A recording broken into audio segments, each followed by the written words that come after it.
3, 2, 1. Bryan, tall glass of whiskey, boys. That sounds about I right. came up with that on the way over here. I was like, we're a couple of tall dudes that come over here, and I haven't seen you in a while, so feel free to use that in the future. I might have to, man, because I do enjoy me some whiskey too. So. And I was thinking too, man. It's kind of not a shame. This is a beautiful thing to sit here and have this conversation, but maybe do this again sometime over a sunset, the bottle of whiskey in between us. That'd be something crazy, huh? It's like we were just talking about earlier, man. I wish the weather was a little bit nicer right now. Could be sitting outside and enjoying that. It's goddamn weather. That's all right. So we've known each other for quite some time. I'd say in the last couple of years we haven't hung out too much, but man, we were kind of like little kids back in the day, back in the restaurant days, that is huh? True. Yeah, some crazy shit going on back then. It is. I was thinking about that whenever we agreed to do this. I was like, man, goodness. I remember from little baby-faced kids just running around there having fun. I couldn't even grow a beard back then. I still can't. And you were playing. It's crazy. You were playing music back then. So just a little background information. I mean, I don't even really know too much about this. How'd you start playing music? What got you into it? Well, my dad had always had a guitar hanging around the house, and I grew up loving singing. I always enjoyed that. And then growing up, I was also in the church choir as a kid, and then I was actually in the school choir as Singing a kid. for Jesus. Singing for Jesus. And then it was kind of funny the way it happened. I always kind of stood back from the guitar, never really paid much attention to it until we went to a little backyard get-together. We were sitting around a campfire one night, and it actually was in a neighborhood not too far from here. And we were in high school, sitting around there, having a couple beers, having some fun. It's the beer's fault. It's the beer. No, it's not the beer's fault. Here's whose fault it was. So we're sitting around there, and next thing you know, my buddy starts playing guitar and singing, and still good friends with him to this day, Andrew Van Winkle. And I'll never forget. I mean, all the girls were sitting there looking at him, and I was just like, "Hey, wait a minute, that looks kind of cool." That's when you discovered the power of wetting panties with music. That is true. So, and then I come back home, and for the next following few days, I start picking up my dad's guitar, and I start watching him, and I never told anybody that I was going to start playing guitar or try to, and I just started watching people, and I learned how to play a couple chords, and I had some ideas in my mind that would be cool for what I thought would be a good song. And I'll never forget, we were getting ready to go to another little get-together. This must have been a couple weeks later. And I'm sitting on the back porch, and I have my back facing the door, so I couldn't tell if anybody was watching. And my buddy Lance Beeson was on his way over here to come pick me up, and we were going to go hang out and have a good time. And I was playing Last Dance with Mary Jane by Tom Petty. I'll never forget it. And I'm sitting back there, and all of a sudden, I hear him go, "You got to bring that guitar to the party." And I was like, oh, my goodness. I had no idea he was behind there. And I go, "Lance, I can't, because that's the only thing I know right now. I don't know anything else." So you got one chance. You got one chance. You take that song, and if you're not reeling nobody in after that one song, then you're fucked. I'm screwed, yeah. So, and he had plans for you. He was like, "I'm going to use this dude." He did. He's going to piggyback on you. We had a lot of fun. Or does he play music too? He does not, no. Oh, he's piggybacking on you, bro. Yeah. But it was the funniest thing. I was just like, oh, busted. But you had a show recently, right? At Jack's. You played up at Jack's. What was that, like a couple weeks ago? Yeah, Luke Huggins and I actually sat down and Luke Huggins, Jonathan Garcia, and myself. We played a little acoustic thing. Good dude. We had a good time. We had actually a good turnout for what was it? I believe it was a Thursday. It was Thursday or Friday. But yeah, we had a real good time. I love playing with those guys. Luke's one of my best friends, if not my best friend. So anytime I get the chance to hang out with him, it's always a good time. And so is that something that you're actively doing, or you and Luke are doing, going out and trying to find gigs, or just like you're just taking it, taking it by ear and just seeing what you can do, and if you feel like playing music one weekend, then you make an occasion out of it. Yeah, right now it's more so I'd say just whenever the opportunity pops up, if I'm available, we'll go ahead and do that. Because I'm also trying to focus on a new job right now, so I want to get the wheels turning on that. But as soon as I get that stable and figured out, I'm ready to start playing again. What's your idea on working? Working? Well, my trade's actually HVAC, heating and AC, so... Did you go to school for that? I'm actually in the process of going to school. Damn. I've got school, in fact. Making moves. Yep, I've got to go to school here in a little bit. It's funny because I hadn't been in school in so long, and now I'm sitting in a classroom looking around the walls going, it's strange, what right? am I doing? And you know what the craziest part is that, you're kind of like encompassed in four walls, but when you were a kid, it's like those walls were a trap. You couldn't leave, but now it's like you're an adult. It's like, bitch, you can't keep me in this classroom. Yeah. And that's funny because I was thinking about that's weird that you say that. I was thinking about that yesterday when I was sitting in class. I'm like, I could just get up and walk out if I want to. Right. That's it. But it's going to be awesome, man. It's going to be very beneficial for what I'm trying to do in the long run. Hopefully the money will eventually be right and. Trying to get something stable under your belt so you can work on more creative endeavors. Yeah, and the funny thing about that is like I noticed back in high school, whenever I was in school, when I was confined to those buildings and whatnot, that's when I did a lot of my writing. Was in that time, and writing songs or just writing in general? Actually in general. Yeah, I was going to ask you. It started off just trying to get, I guess, emotions and feelings out. As kind of sounds funny. No. I was going to bring that up. But I'm dead serious, and because I was going through a lot of things back home. And if you take a listen to that album that I put out with Trainwreck, you can hear in the songs that I was writing that a couple are about relationships with girls that I had, and then there's a couple on there that are about some family things that were going on back here at the house that weren't necessarily all sunshine and rainbows, It was pretty dark. Shit wasn't puppy dog and unicorns? It wasn't. Yeah, it was pretty bad. But got through it. Writing helped me get through it. I thought that was great. That was an awesome outlet. Then when I started picking up the guitar, it was like it all just kind of fell together, I guess. Let me ask, because you made the comment about, I asked you specifically, if it's just writing music or if it's just writing in general, because when I was younger, and just if nobody knows, you might not know, but the last, one of the biggest reasons I started this podcast and I finally got to fire my ass to take a chance and do something is because the last, like 2-3 years of my life have been,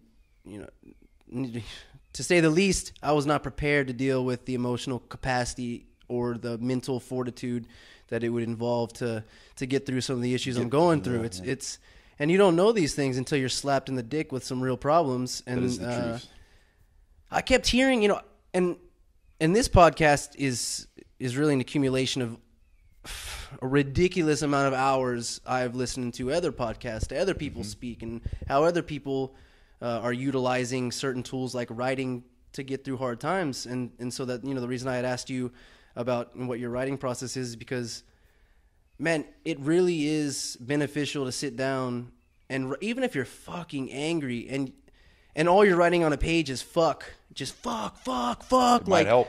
Dude, it might you're help. gonna get to the bottom of that page or 6 pages of fucks, I don't know, and you're gonna reach a point where you're not over the thought. You just come to terms with it. Sometimes it's like a venting process, but instead of screaming it, you're writing it. Yep. It's more of an emotionally involved, I would say, process. So, I sit down and write. I have a notebook. I sit down and write. I try to every day. I try to write every day for at least 30 minutes, write whatever I did. Even if I have nothing to write about what I did that day. With with you, with the other podcasts. Before I started the podcast, I was writing down things like sort of outlines about how I wanted certain things to go. This is a free form conversation. It's not structured really. I don't have a list of questions for you. I just came in. I know who you are. I know what you do. We've been buddies, and it's really just about whatever comes to mind and talking about it. But it's interesting that it's sort of like it's sort of taboo to speak sometimes about your process in dealing with, I would say, an emotional or a mental struggle in your life. A lot of people find it hard to. I did. Same here, man. I'm actually so a little bit of background. I'm an only child. Unfortunately, my mother had 5 miscarriages after me. Was never able to have children again. Oh my goodness. So I'm very personal, and I keep to I have so many friends, so many great friends out there. But when it comes down to it, at the end of the day, I'm laying there sleeping by myself. There's a lot going on up here, man. There's a lot going on up there that I don't show or tell anybody about. And it's hard to deal with sometimes. But at the same time, it's a curse and a blessing. But that's where the writing comes in. You get to express it how you want to express it. That's your chance whenever you're writing. That is your chance to show everybody how you handle your situations, what is going on in your life. Some people like to mask things, I guess you could say, and try and like if when what you're speaking of becomes dangerous is when a person doesn't, like an individual doesn't have an outlet to express those feelings. I mean, it can. I know exactly. I mean, I don't know exactly what you're feeling, the intensity of what you're feeling, but the scary thing is that when you don't have an outlet to release that energy, you don't have something to focus on, you don't have a hobby. That's when things become dangerous. That's true. That's when you're acting out. That's whenever you're not fully compartmentalizing all these emotions and these feelings, and it's not coming out in a healthy way. So right. I mean, you telling me that about, how cerebral minded you are, about how introspective you are, and your uncertainty with sometimes how to deal with it, I would say that, man, it's incredibly relieving to hear other people also feel that way. I mean, it is, and that's funny because I have a cousin, and she had a difficult upbringing. Also, there's a lot of people, so many people have, but it's weird hearing this. Okay, so she comes to me the other day and says, Russell, that's my middle name. That's what she calls me. And she goes, Russell, I thought it was tall glass of whiskey. Hey, that's going to be on the title. But she comes to me and she says, I want to show you something. And I could tell there was some sincerity in her eyes and nervousness at the same time. I'm like, well, Ryan, what do you want to show me? What's up? You all right? And she goes, yeah, but I've been writing. I said, oh, okay. Immediately caught my attention. I was like, okay, awesome. About? And she goes, everything, my whole past. And just like what you said, even if it's not about the past or about what's going on, just what's going on during your day, this and that. So I'm going, okay, well, are you so obvious? So I'm assuming you're willing to share this with me. Then when she did, you could tell that, like, you could tell the intensity of her voice as she's saying this stuff. And I'm sitting here blown away. We grew up together, a real close relationship, and it strayed away there for a while. But seeing the knowing that she was getting pleasure, but not only pleasure, help, relief. Yes, exactly. From this just made me so happy. And it was another amazing thing. I go, why have you waited so long to show me this stuff? This is amazing. This is awesome. This is something that both of us can relate with and share with each other. And I thought that was one of the coolest things ever. I was really happy about that. And that's a perfect example. Isn't it strange that, I mean, we're all the same goddamn species. It's weird. But this is your cousin, who I assume even before this talk, you had a good relationship. You probably hang out. Okay, yep. So it's amazing that someone that close to you can be holding in some kind of emotions or thoughts or feelings, and then when they finally express it to you and you question, like, why didn't you come with me? Why didn't you come to me before this? It's amazing that in our own minds, we kind of justify keeping certain thoughts and feelings in because maybe we tell ourselves that someone else isn't going to care, or no one else wants to hear your bitching and moaning. But it's not bitching and moaning. It's when you realize that you're in the same place as more people than not. Yeah, it's extremely. It's a very insightful tool to use in your own life, in your own mind, dealing with your own stresses. Because I'm sure. I mean, just her coming to you and saying that, I'm sure before, I know for a fact, before she even told you what it was, you had an instant emotional attachment to what she was going to say because it was real energy that you felt. Oh, yeah. Before she even said it. Yeah. Yeah, you could see it. Even before, like you said, before it came out. It was intense. It was an experience, that's for sure. And so with going through an experience like that, I can just say, personally with me, like a conversation that we're having right now, a sort of that some people might interpret as leaving, being vulnerable or speaking your mind or something. Doesn't it make you kind of question how you go about, interacting with people on a daily basis? It does. You're in traffic, somebody cuts you off. It does. And they're flicking you off. You cut someone off on accident, like you did it on fucking purpose or something, and they're screaming at you. Doesn't it almost give you some sort of coping mechanism find peace with that and be like, well, yeah. this dude's probably having a fucked up day. Absolutely. He's probably got, kids at home fucking hungry. He just had a shithole day. And he's just trying to get home because he had to work an extra hour or some shit. And I found it a lot more easier, I guess, to deal with stressful situations in an objective way. I feel like writing also, it can definitely teach you patience. That's for sure. And I am not a patient same person. Here. Oh, same here. I'm a high-strung, very impatient person. I'm a very emotional person. Like, same here, man. Like I could be crying and punching you in the face at the same time, no problem. I'm not sure why, but this is what's happening. This is just how I feel. Yeah, it's how I feel. It's healthy to express that shit, I think. It is. It's hard harnessing that sometimes and trying to express it, but it is good for you to do it. And well, let me just take this. This might take a dark turn, but right. Have you heard about this school shooting that happened? I did. Unfortunately, right. You got to get up. You're hurting my. I saw this. I saw that yesterday. Lay next to me. Yep. And so there's this 17-year-old kid. This 17-year-old kid killed 17 people. 17. Yep. With an AR-15 that he purchased himself. Mm-hmm. Which is crazy. But it is. And I don't want to sit here and talk about all the specifics, but man, there was all these I guess you could say signs that this kid was posting on his social media. I heard he was like killing animals, and he was talking about he was going to be the most renowned school shooter in history or something like that. Yeah. And that's sad. It's scary because with all the technology that we have today, it's too easy for people with undeveloped minds, and that's not saying because of age. I'm saying biologically our minds are not fully developed till we're 25. Right. So there's too much stimulus, too much content out there for a fucking 17-year-old to be wrapping his mind around and then be formulating opinion on the world. But that's too hard to explain to a teenager.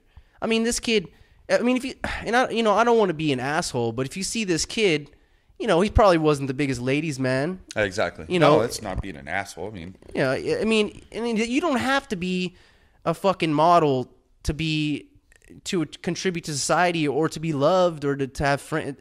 So true. But society tells us something different, and that's terrifying because I'm sure that this kid, you can't say for a fact, but 10 years ago, before all this shit happened, I would say the chances were better that this kid would have not developed this kind of thinking if there wasn't all of the content that he was consuming. I'm sure this kid was watching fucked up things, Yeah. In that sort of, in a way, is developing his opinion on the world. So it's just it's terrifying that there's no brakes on this. We can't hit the brakes anymore. We're launching fucking We're launching Teslas into fucking space because we want to get to Mars. Yep. Everybody knows everything about everybody. There's no hiding. There's cameras everywhere. Everywhere. I was thinking about that the other day. Just driving down the road, and then you turn on the computer. Hell, you can even see it on your phone. Google Maps and all that is everything. It's just you can see a. I mean, you could catch your dog pissing outside. You look up Google Maps. Unbelievable, man. So what do you think? You know, I kind of touched on a little bit, but what do you think? What's your opinion on these? On kids that feel so disenfranchised and feel so isolated from society, because I think that the solution, which we're in no place, I don't think anybody's really in no place to be offering up solutions, but it's just a talk, but if more kids younger were understanding that it's not, what comes from meaning in life is not the shitheads in your life, not the negative things in your life. It's changing your perspective on life and focusing on other things.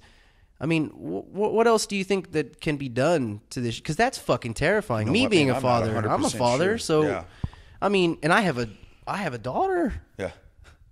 Do you know what? In 10 years, I'm going to have to lock her in a dungeon with a fucking dragon guarding her. I don't blame It's going you, to be man. fucking terrifying. If I had a girl, I would probably have a heart attack immediately. I feel like I'm having a heart attack every morning I wake up. I feel like I have heart palpitations. Like, God damn it, no. I feel like if I had a boy, I could at least be like, oh, okay, Yeah. I can deal with this. But if I had a girl, I'd be like, oh, there we go. What's your initial thought when you flip on a TV and you find out some 17-year-old kid is fucking blasting kids in the face? Man, with the first AR-15s? thing it makes me sad. It really does. That's horrible. Makes me sad for all the victims. I'm even sad for that kid. He got lost somewhere along the way, and he made some the dumbest decision that he could have made. It's horrible. And that's a one-time decision. That's it, man. Yeah. That's you ain't taking that shit back. Yeah. But it makes me sad because I can't personally relate with what's going on in that kid's head, and I wouldn't even if he came to me and was like, hey man, I'm gonna go shoot up the school, I'd be like, what? But to a certain degree, don't you think that even though we're not, clearly both of us are not, murderers, we're not psychopaths or sociopaths, in any respect, but in a certain way, you can understand maybe. You don't know, much like I said, I don't know the intensity of what you're feeling or the thoughts that go in your head. You can't know exactly what that kid is thinking at all times, but in some way, just as a human being, you can follow certain breadcrumbs to figure out why this kid might have done what he did. Clearly, there's a mental health disorder. Maybe there was fucking antidepressants involved. Maybe he had no parent. Maybe he was a fucking orphan. I don't know. Maybe his girlfriend broke up with him and he thought the end of the world was happening. He's like, I'm gonna blast this bitch in the face. Something snapped in his head. I mean, you've been broken up with. I wish he could have found help. But that's what I'm saying. I can't relate. I'm not too sure where along the way it would have been to actually pull that trigger. Exactly. To actually. Anybody can hold the fucking gun. Anybody can even take the gun to school. But to sit there and to actually fucking wait for that bell to ring and just press that trigger. It's unbelievable. I mean, you think about how easy it actually is to pull a trigger. Scary. It's so easy. Scary, yeah. But in that situation, a sane person who's in between, pulling it and not pulling it, I mean, the energy it takes to pull a trigger is not hard. No, not at all. It's the mental capacity. That is where it's... or the mental instability or some shit. Maybe that's a little bit better way to put it, for sure. That, that sadness, that's all... I turned the TV on. I didn't even hear anything about it on my phone or anything, and turned the TV on yesterday, and that's the first thing that popped up, and I was just thinking, what? Not again. And you know what? This shit didn't happen. This shit was not happening on such a consistent basis before these social media platforms. Oh, of course. That is so true. I'll never forget the day I was in Brownwood, Texas, and I had heard about Columbine. Right. And that was the first one, I was really aware of. That was the one that, that and the UT shooting, the one in UT Austin. UT Austin was the first one that really popped off. That was a long time ago. That dude that set up in that tower, he was the first. Yep. But see, even between the time between that one and Columbine, it's social media, fucking long time. Yeah, technology. It's too transparent almost. Yeah, it's grown. I feel like it's grown exponentially, man. Since that, what were they saying so far right now? Like 18 this year or something. 18 shootings like that this year. And they had it mapped out on the United States map, and I was sitting there going, wow. That's scary. I mean, I get chills just whenever you said that. That shit scares the shit out of me. That scares the hell out of me. And it's not like they're concentrated in one area. They were all over the damn country. They were everywhere. And man, I don't know now you just think, oh, well, where's the next one going to be? And that's not something that you should. And you know what? Right. It should not be like that. Exactly. That's just something else. That's just more negative energy that's going to weigh on you, Yeah. Because you don't have to just think about you driving to work now. You drop your kids off at school, and now you're worried about the school, and then you're worried about maybe there's some asshole at work. It's some terrifying shit sometimes. Yeah, when I was going to school, man, I wasn't thinking about who I was going to shoot. I was thinking about where I was going to sit at lunch. I talked about this shit on the last podcast I did. Do you remember at Madison that dude that killed all those animals when he broke into the ag farm that one time? I think I do.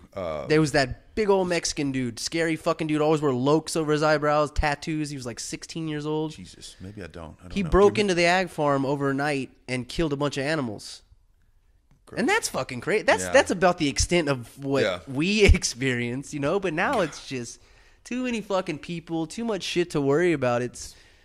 And so, you know, having to balance out all this negative energy, you know, having to supplement other things that are positive in your life is something that I've had to adopt in the last couple of years just to keep a fucking straight head. Seriously, to keep a straight head, to keep your sanity, keep the wheels turning. Dude, I used to never, a couple of years ago, I would have never said I was the person that was going to go to the gym, that was going to read all this shit about health, change my diet in such an extreme way.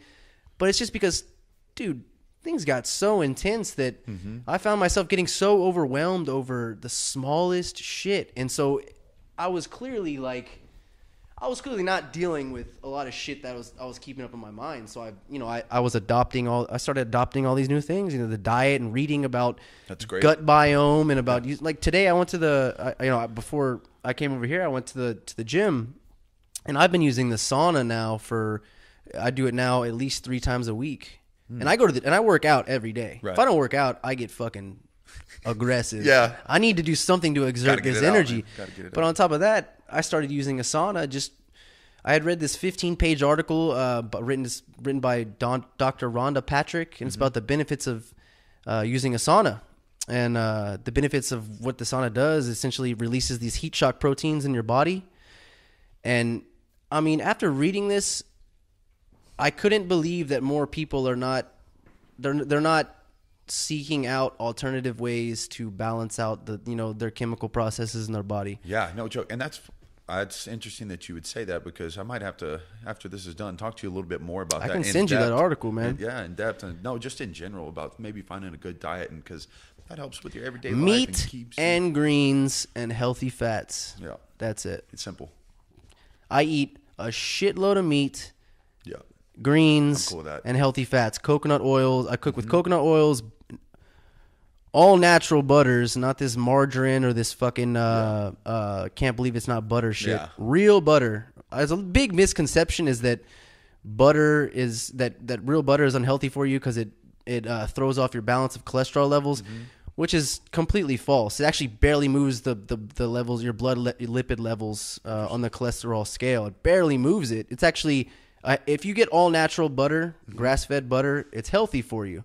If you're using these canola oils, corn oils, peanut oils, right, that's where you get this LDL cholesterol, which can be negative in your diet, essentially. But, going back to the sauna, I want to talk to about it on the podcast, just in case people need help with, alleviating stress and anxiety. The biggest reason I work out, I go to the gym, use a sauna, I started supplementing with CBD oil is because of stress and anxiety.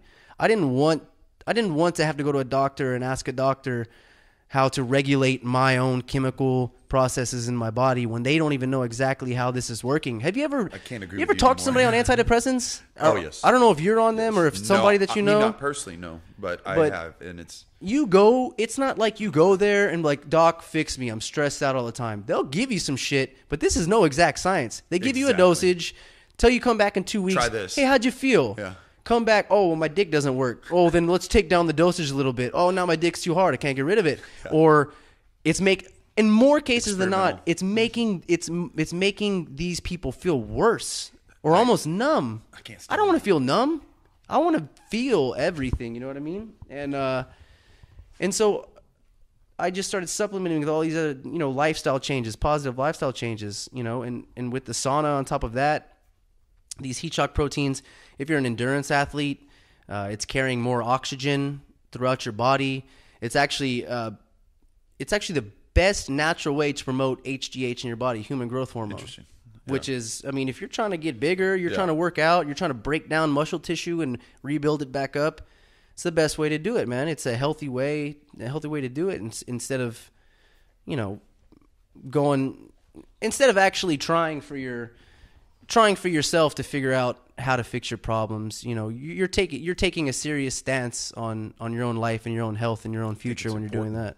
Absolutely. And if you enjoy the process, you put yourself in a mindset to enjoy the process, you know that you're responsible for making yourself better, which that's good. That's that's pretty good.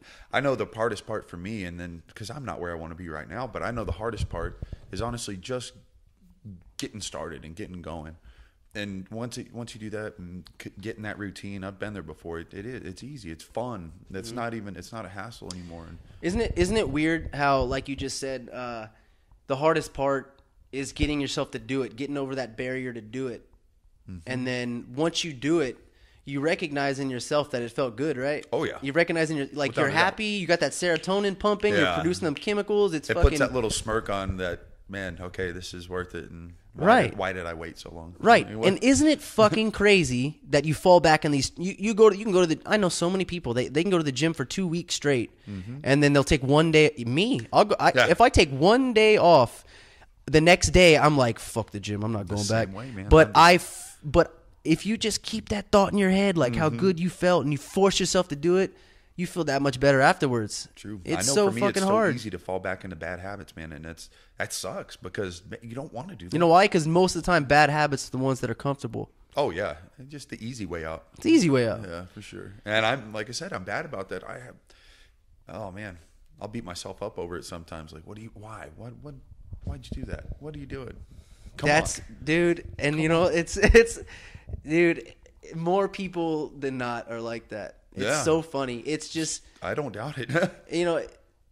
Because like you said, it's comfortable. It's easy. It's like I will murder myself if I don't do something that I knew I should have done. Or let's say I take an extra day off from finishing my work or something like this, and like let's say tonight if I didn't go upload this podcast, listen to it back and edit the audio and I would be, and I just went and drank all night. I would be pissed at myself in the morning. Exactly. Not while it's happening, but in the morning, I'm like, you fucking idiot. Why now did you do that? I'm 12 hours behind where I should be, and it's very funny how easy it is to almost just submit. We'll let ourselves fuck off because it feels good, and so true. But how else are you supposed to recognize these things, these kind of neuro pathways that you create for yourself if you're not fucking up? It just depends on if you keep on fucking up. Yeah, true that. Yeah, there's going to be times you're going to fall. But when fucking up becomes a habit, that's not good. I don't know why I just thought about this. I seen this video, and this is what's fucking crazy. I seen this video on Instagram yesterday. Is actually posted by a comedian, Tom Segura. I don't know if you know who Tom Segura is. He's a comedian, and he posted this video of like this fetish, this like fetishized sexual like video about men who like to be beat. And it was this video of this dude, and it's so unhealthy to be. I mean, it cannot be a good thing for somebody to be watching this shit, like a sane person. Yeah.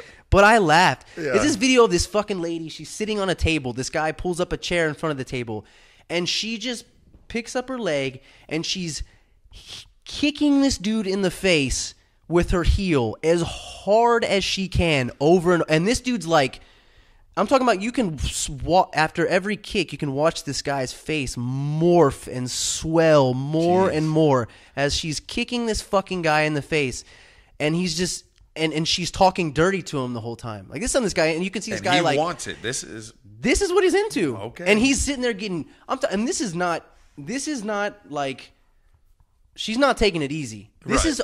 Fucking, she's got her back to the wall. She got some torque into this shit. She's put some heat smashing her heel into this guy's fucking eye and his face. And his face, you can see his face just morphing and swelling. It's horrific. But he's there like barely conscious and shit. Gosh. Just like getting fucking torn apart. And it's that kind of shit. That's the guy right there that didn't go to the gym. Yeah. That's the guy that ate too many fucking donuts. That's the guy that didn't want to change anything. So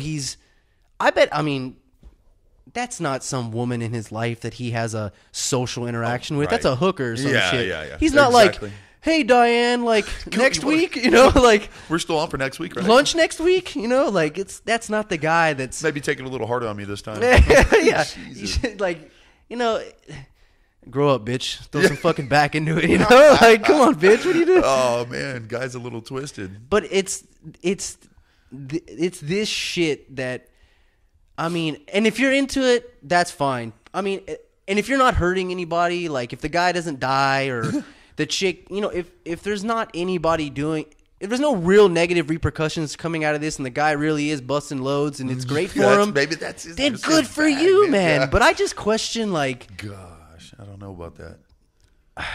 I mean, I had nerves starting a podcast and uploading conversations. You know, I had reservations about that, a little, you know, anxiety about that. Of course. But this guy has no shame in uploading videos of him getting smashed in the face. That's intense. I don't know. It's only just the spectrum's only getting wider. Yeah. Because there's more people, you know, and it's some crazy shit. And this is why now we need your music more than ever. We need people like you. Maybe I do need to start writing a little bit more. We need you to speak the words of wisdom. Gosh. We need you to spread some love, bro. I need some love too. I need somebody to help me. After watching this video, you need a hug, dude. Yeah. After watching this video, that bad? It's not. I mean, now you got my mind reeling. Now I'm like, okay, oh, you can find it on Instagram. I don't want to. Oh, it's up there. It's. I could find it on my feed for sure. I don't want to see this, but part of me wants to see this now. It's and you're right. And what am I gonna lie? I watched it a few times, dude. I just couldn't. Like this guy. Yeah, probably out of shock. Is this really happening? But then I thought about too. I was like, damn, my mind just absorbed that. So what is this gonna? This is some strange shit. And like I said, it's great. You know, to each his own. If everybody wants to, you know, there's a reason why we have all these platforms, you know, because of technology. I'm going to be using a social media platform. Exactly. I was going to say there's there's benefits on both sides. That's for sure. Yeah. So it can definitely help. It's just that, I mean, fuck, man. I get scared that, I just get scared like where this shit can get taken. And that is scary because it can go. Because the guy can leave it like, oh, I busted a load, like, great, I feel awesome. But then he could also not. Yeah. That could just be the first step. Something weird, man. And that's essentially like, you know, why I find it interesting to sit here and talk about this kind of shit because, I mean, we can ignore it, but what's going to come out of this? Yeah, no joke.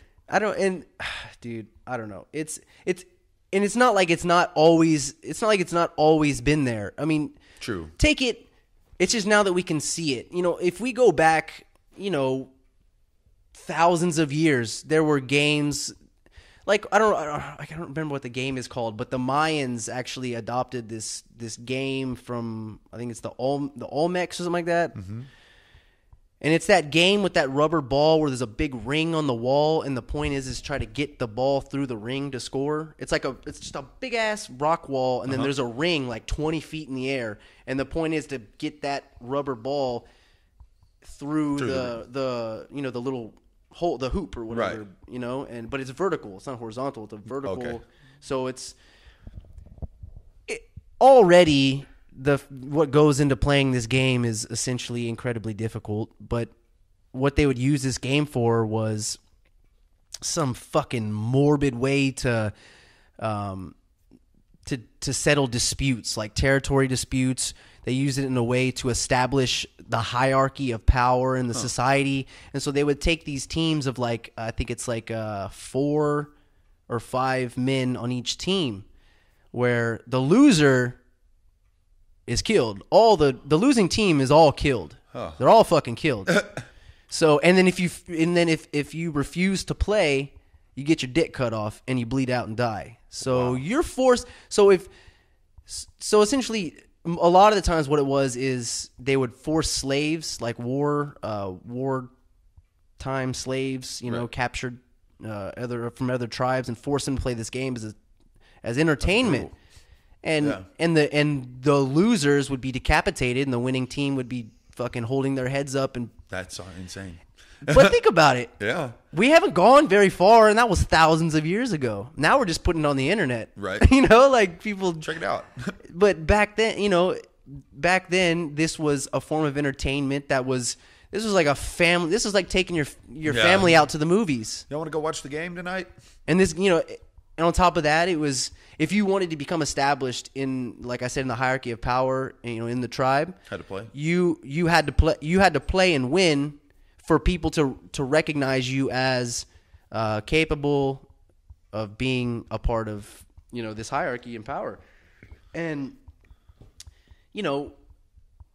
for people to sit here, there's all these talks on the news and shit about this is all new shit. This is not new shit. We've Absolutely been murdering each other and finding, wrapping it in GIF wrap and saying, oh, this is the reason why we've done it for centuries. We've been, sugarcoating these things for centuries. Like, oh, this is a game. Same thing what religion is based off of. Mm-hmm. It's the same thing. A lot of things are based off of. It's this.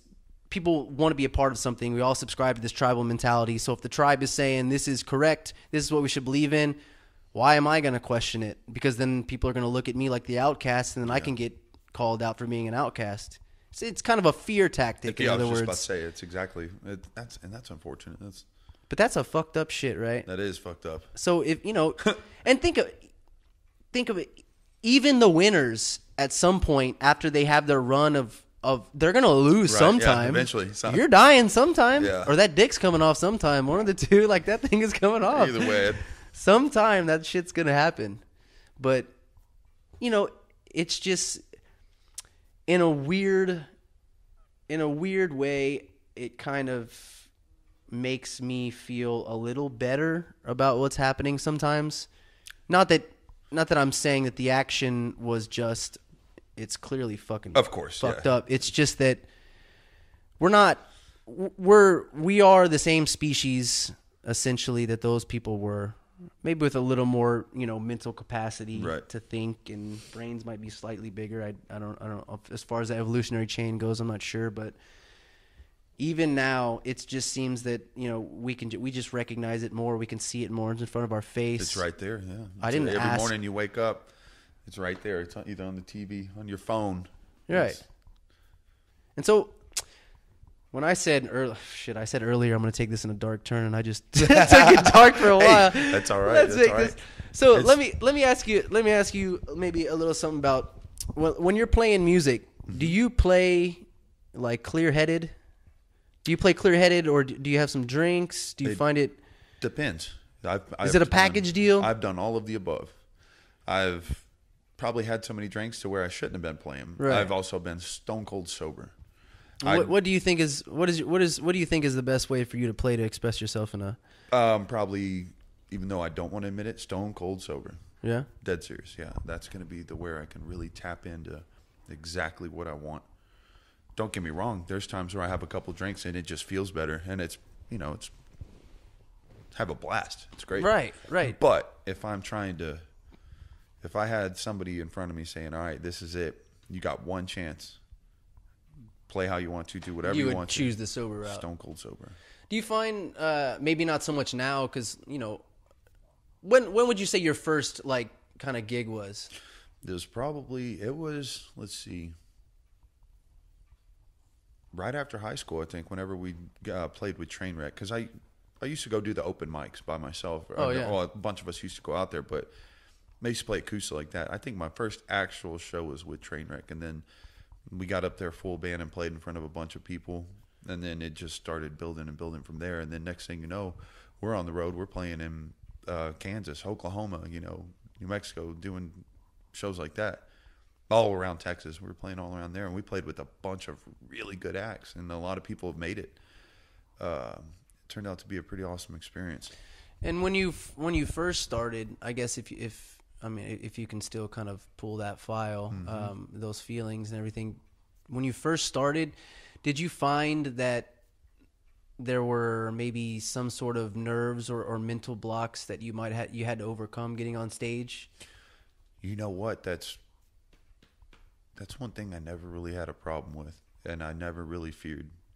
In fact, there were times where I felt more comfortable up there than I would out in the crowd. Really? Yeah. You think it has to do with the fact that it's the music that has maybe some sort of... I think the music, but not only that, the guys that I was playing with at the time. Oh, that helps. Yeah. Yeah, man, we were so close and a tight knit group that it was pretty much like family. You know, we were up there. I could look to the right, look to the left, look behind me, and I was comfortable. And I had the faith in each one of them that nobody was going to mess up. And sure enough, I mean, we always put on a good show.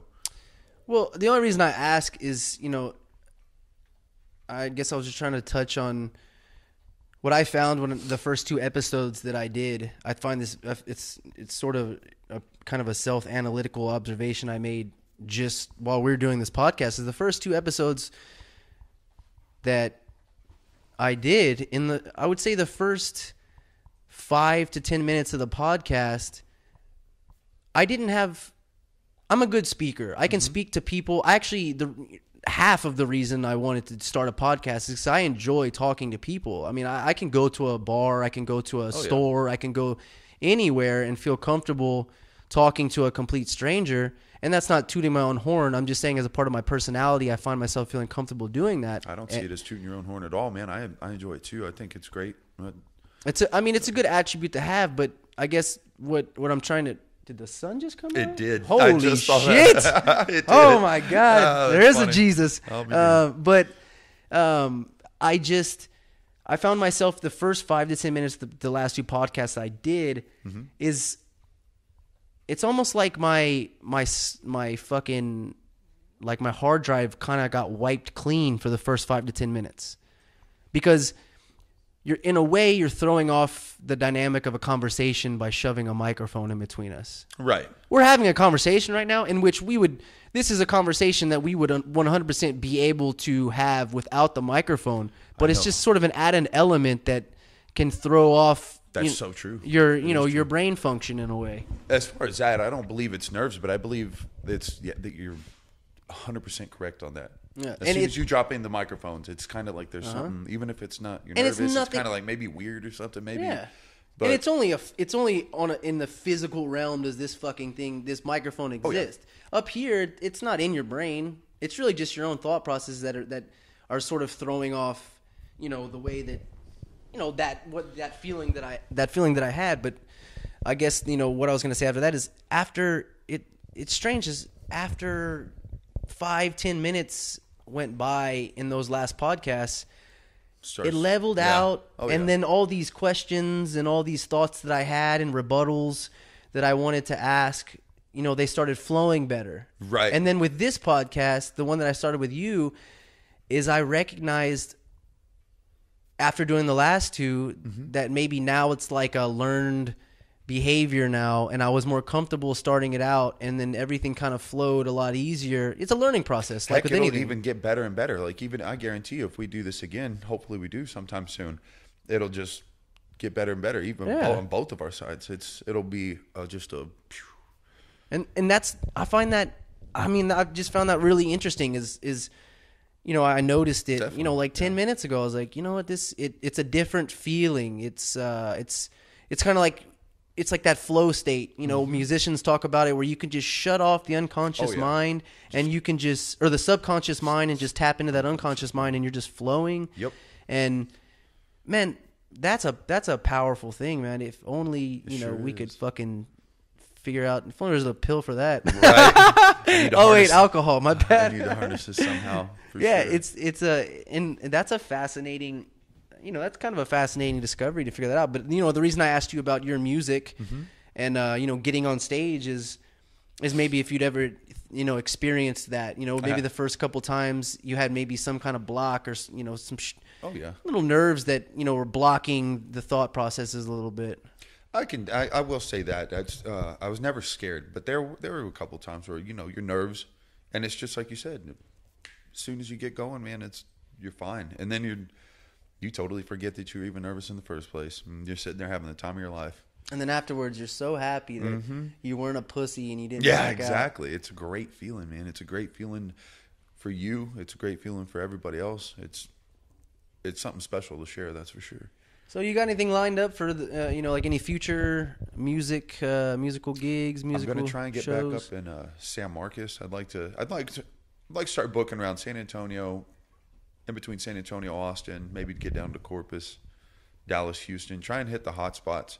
I don't necessarily think I'll tour like I'd used to or anything like that, but I wouldn't mind picking every weekend, every other weekend, whatever it may be. Finding some cool venues, starting to play a little bit more. Maybe get in the studio and record a CD or something. Oh, shit. I've been talking to a couple buddies that are very talented that have some studios, and we've been throwing the idea about putting some new songs down. So I had this, I don't know if were ever a part of the whole First Friday thing and the Third Thursday thing. I know exactly what you're talking about. I've been out there a couple times. There's all these people, there's all these dudes, not just dudes, but, people that are renting out, these little spaces to put up art exhibits or it's mostly art or to sell, little booth things that are going on during this, these Third Thursday or Second Saturdays and First Friday things. And it's almost like this free-range thing in a way. But I have a buddy, he's actually more of my younger brother's friend who rents out one of these spaces, and it's just a empty room that he runs these art exhibits out of, or he shows student films out of and shit like that. And I had all these ideas because I don't know if you knew, but I do these open mic stand-ups, these comedy stand-ups. I've been doing them for the last 7-8 months. I've been doing it. I try to do it at least twice a week. Where's that at? I'd like to go check. There's one at LOL on Tuesday nights, Laugh Out Loud, behind Alamo Draft House. There's one at the River Center Comedy Club on Monday nights, and then Austin has almost an open mic every night, with the exception of the weekends. The weekdays, pretty much every night. And what time does that at LOL on Tuesday? You have to show up at 7:15, and then they do this sort of a drawing system, and then see what the order is. You see what the order is, and sometimes if I go draw and it's too late, if it's I'm not going to get up till 11:30, I don't even. Yeah. I go take my name off the list because I have to be at work at 5:30 in the morning. Right. So I'm like, dude, I'm not going to sit here. Stay out that late. And you get there at 7:15, and you're going to sit here and wait 4 fucking hours, and you're just sitting there doing nothing. And it's a little much. And so what are you gonna you start drinking, And so it's then that throws up your delivery's throwing off all this shit. But my point about what I was saying is that I'm just tired of relying on other resources to express this maybe this endeavor that I want to take on, open mic. And if there's a way that I could get a night at one of these Thursday or however the fuck those days are, First Fridays, Second Saturdays, if I could get away to start my own little comedy show there, that would be cool. Some people be like, you're taking a shortcut, but fuck you. That's how you win in life. That's cool. You take initiative and you try to create something for yourself. But because I'm tired of having to put my name on a list and wait for hours for people to just drink and get tired. And, when I could just put on an hour show, maybe find somebody else to do 15, 20 minutes, and I could do 35, 40 minutes of have someone come and... I think it's a great idea. That's cool. And those are... but I was saying, in relation to you, that may be a good outlet to look into. I didn't even think about that. You're probably right, too. Like you said, maybe I can head out there one time with you. Go check it out. Yeah, I got buddies that have skateboard companies, clothing companies. They go set up booths. Yeah. And there's all these college students, not even just college students all the way up to, older people that are just walking there shopping. They're jumping in. I had a great time. They're eating at these little booths. They're jumping into these comedy shows. Not comedy shows. I don't know if there's any comedy shows, but they're jumping into these little concerts. There's concerts that go in there. I think they even put on pub runs and stuff. It's just an open form, outlet of artistic expression. And for the most part, you can just reserve spaces. You can, sounds like it's right up my alley anyway. So that's what I was thinking. For you, it's like, who else? How else are you going to get discovered or make something happen if you're not trying? True. You know what I mean? That's so true. And so, got to get off your ass and do it. Yeah, and if you're leaving it up to yourself to do it and go out and grab it, then you don't have to worry about the stresses of relying on someone, getting a hold of somebody and having to wait till they're ready or some shit, or I mean? think that's another reason why I pushed myself away from the music seen so much in the past few Having years. to rely on other people. Yeah, well, yeah, that it was frustrating. You make an agreement with this gig, you show up. Oh, I'm sorry, we double booked. You just got to go home. Well, what?